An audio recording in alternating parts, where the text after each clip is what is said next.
Quello che io non concordo mai quando si parla di immigrazione è che si parli di emergenza e che si parli di invasione, perché i dati contraddicono tutte queste due cose, perché un'emergenza è un terremoto, è una frana, una cosa che capita all'improvviso. Ha una tempistica anche limitata. L'emergenza, come si diceva adesso, non può partire con quella nave che abbiamo visto degli albanesi che arrivavano a Brindisi nel 91 e oggi siamo nel 2015, non può essere emergenza, ci vuole un governo dei flussi diverso.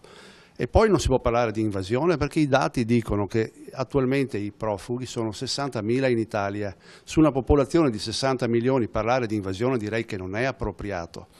E poi un'ultima considerazione, che è che queste persone non vengono in Italia perché noi siamo un popolo dove abbiamo le migliori bellezze naturali, le attrattive. Loro vengono qui perché noi siamo il pontile dell'Europa, perché loro scappano dall'Africa e queste persone purtroppo, o per fortuna, nel nostro paese ci sono e ci rimangono.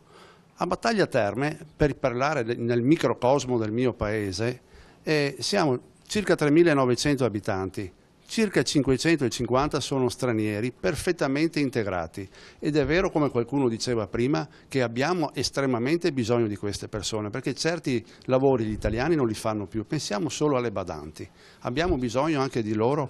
Mi sono piaciute le parole anche del del quartiere Cita, Don Aldino, perché effettivamente noi dobbiamo considerarci dei cittadini del mondo e quindi dobbiamo essere preparati a questo tipo di problematiche, però le dobbiamo gestire, non le dobbiamo subire e quindi è comprensibile che sorgano poi, come è successo nel mio paese, che si forma un comitato, perché a un certo punto rischiamo veramente di stravolgere tutta quella che è la convivenza pacifica che in tanti anni c'è stata, perché ci sono tutte le religioni e a Battaglia non è mai successo un problema di integrazione.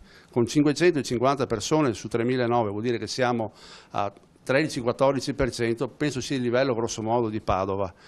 È certo che se adesso in un paese piccolo come il nostro ci arrivano 100-200 persone, perché questo potrebbe anche capitare, perché un'altra cosa che non viene detta nella gestione di questa emergenza, cosiddetta emergenza, è che i pesi di questi arrivi improvvisi dei profughi non sono suddivisi in maniera equa, proporzionata alla popolazione.